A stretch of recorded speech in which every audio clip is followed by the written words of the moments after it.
बिहार में चुनाव आयोग स्पेशल इंटेंसिव रिवीजन की कवायद चला रहा है। उम्मीद है आप सब इससे वाकिफ होंगे। नहीं है तो हमारी ये 2 कार्यक्रम देख लीजिए, आपको पूरा मामला समझ आ जाएगा। 28 जुलाई को सुप्रीम कोर्ट इस मसले पर अंतिम राय देगा, तब हम इस पर फिर से बात करेंगे। इस समय हम आपको इसके सिर्फ एक पक्ष के बारे में बताना चाहते हैं, क्योंकि यह सीधे सीधे पत्रकारों के खटकरम से जुड़ा मसला है। पत्रकारिता की आड़ में कैसे बिना सिर पैर की अफवाहों को विश्वसनीय नैरेटिव में बदला जाता है, यह घटना उसकी गवाही है। इन व्यक्ति और संस्था के बजरिए हम इस घटना को समझते हैं। चुनाव आयोग सूत्र। बिहार में एसआईआर के दौरान घर घर सर्वेक्षण के समय बीएलओ द्वारा बड़ी संख्या में नेपाल, बांग्लादेश और म्यांमार के लोगों को पाया गया है।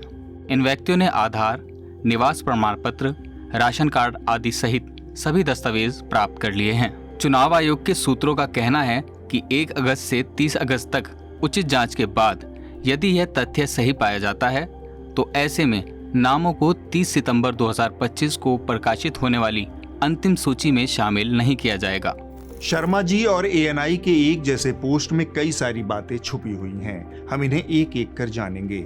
इन दोनों ने अपने पोस्ट में चुनाव आयोग के सूत्र के जरिए यह दावा किया है कि बिहार में जारी इंटेंसिव रिवीजन में बड़ी गड़बड़ी पाई गई है। यहाँ बड़ी संख्या में नेपाली, बांग्लादेशी और म्यांमारी नागरिक मतदाता सूची में शामिल हो गए हैं। इनके पास राशन कार्ड, आधार और निवास प्रमाण पत्र आदि सारे दस्तावेज मौजूद हैं।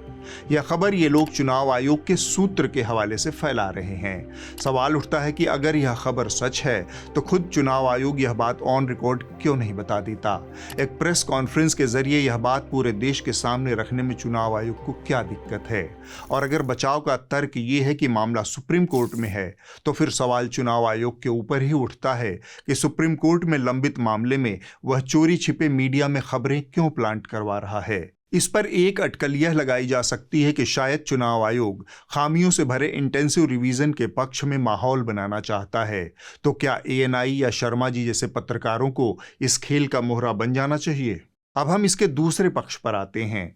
एएनआई और शर्मा जी ने बजरिए चुनाव आयोग के सूत्र अपने दावे का आधार बीएलओ को बनाया है, यानी बूथ लेवल ऑफिसर। और बीएलओ के कंधे पर रखकर जो बंदूक चलाई जा रही है वह नागरिकता सुनिश्चित करने के दायरे में घुस चुकी है।